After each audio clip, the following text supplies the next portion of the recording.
I'm Mary Beth McAndrews from Dread Central, and I'm very excited to hear about Moo Dang on this interview. How are the Absolutely. three of you doing? You've come to the right place.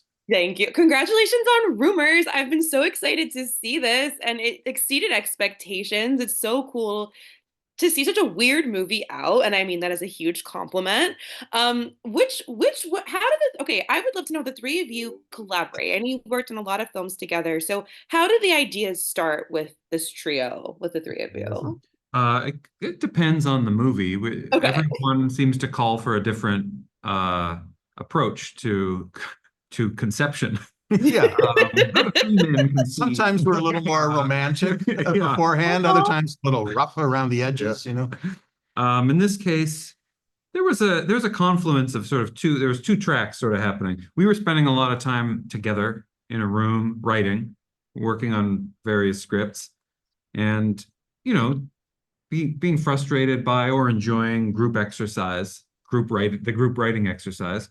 And then meanwhile, the G7 was meeting every year, and we would tune in every year and watch the G7. And eventually those two tracks coalesced because we liked observing this group of people getting together and diplomatically trying to produce a written statement, and our group trying to write a script together. They became the same thing.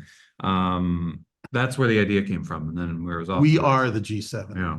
I was gonna say who's who is which country. No, we don't have to worry about that. We're all mingled in. We're mingled in there, but There's bits of it. There are bits of all of us in there. Exactly. Yeah. Amazing. Well, I also really love your approach to color in this movie. Like at first, it almost looks like a Wes Anderson movie, and then it becomes like a Dario Argento thing. And I love the way you guys play with light and color. And I wanted to hear more about your approach to that, especially in creating the wild tone of the film. Well, the opening stretches are the ones that you say are, Wes Anderson-esque, are fairly realistic. We Yeah. just wanted the color palette to be bright and colorful like flags, primary colors and just Yeah, bright yeah, and yeah. colorful, but still have some basis in realism to sort of seduce, the viewers in and make them comfortable with something that's familiar to them. And then Yeah. once night falls, yeah, I mean, becomes more gothic and Dario Argento and, foggy, more like horror atmospheres, more sort of artificial seeming. We tried to light, this was shot on location, but we tried to light our locations as if they were sets and make them look like sets. We wanted the sort of artifice of, early horror movies. Just something that matched the heightened tone of the, what was going on, something to visually match that. Hell yeah. Well, and like, how much of a nightmare was it to film at night in the woods for most of this movie? It was kind of a dream, Oh, actually. was it really? Oh, Yeah. great. I love to hear that.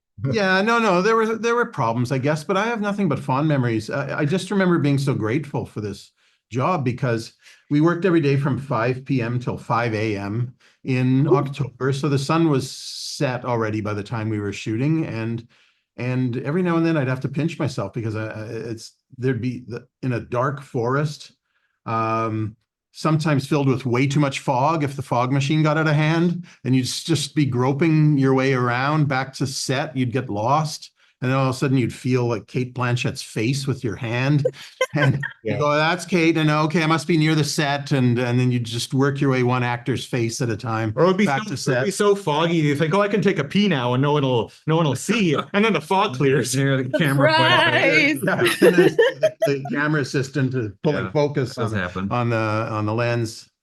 Yeah. It's a little frustrating sometimes to shoot like at night in the woods when you have to, like, if it's pouring rain, you have to work around. The weather can be irritating, but Yeah. We were mostly lucky there. Yeah. Yeah, I filmed a movie in the woods, and it's just I know how hard it is to like. There's no outlet nearby. It's just a lot more planning that goes into it, which is so difficult, but also it works. It's so cool. This is like such a silly question, and I'm sorry if it's too silly, but was it purposeful to have Charles Dance not have like to use his accent and use his British accent and not try to have like an American affectation? Was that on purpose? Because I love that. I don't know why that tickled me so much, but it was so funny. most of what's in the movie was on purpose. I figured. Yeah. That was that was written on the page that he would be. Hell yeah. It was like one of the first ideas was we were like, well, how about the American president? I think we were like, not only is the American president, he'll have a British accent, he'll be a British man. Yeah. Oh. And we never really explained it, although although I think we feel like there are good reasons for that, like good, deep, maybe deeper reasons.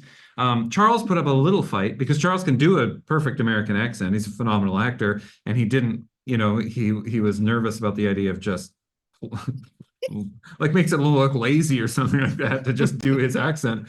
But we thought it was funny. We just thought it was funnier, and he was a great sport about it. Yeah, and we didn't want an American actor who could do a perfect British accent. No, that's we not didn't fun. want that because that would maybe people would know the American actor and think, well, the American president is putting on a British accent. No, we've wanted the most British person in the world, and that's Charles Dance. I think So we that's got him. correct. It's unambiguously ambiguous why there's a British accent. Yes, I love it. Well, your entire cast is absolutely incredible. I mean, it's just like they all just are so pitch perfect in their roles. And I just wanted to briefly hear about like that casting process and finding your G7 because I feel like you could not have found a better cast for the 7. I'm glad you say that because we got all our first choices once. Oh, really? Damn. Yeah, That's cool. the part of the Canadian Prime Minister is very important to us that it be Roy Dupuis. We'd worked with him before. We couldn't think of any other Canadian actor or any actor on the planet who could do this role. We couldn't and it seemed for a couple of days like maybe he couldn't. And we were really bummed. We were just sitting around twiddling our thumbs and looking at our feet. And then he phoned and said he could. So we were all happy. And then thanks to Ari Aster, with whom I'd become friendly, and he's our executive producer on the picture, he had Cate Blanchett's phone number and he knew her a little bit. And I talked to her and she came on board. And then pretty soon casting just gained momentum. And then we just ended up getting our first choices for everyone. So your feeling was right, that they were the right people for the roles. That's amazing. Yeah. And Roy is incredible as like kind of a soap opera melodrama, like hot Canadian prime minister. Like, wow, you could not have gotten a better guy for that part. It was absolutely not. Yeah, absolutely not. Well, thank you to the 3 of you so much for chatting with me about Rumours. I really appreciate it. And I'm excited for people to get to experience this wild genre bending thing. I really appreciate it. Thank you. Thanks very much. Thank you. Well, Bye-bye. Bye.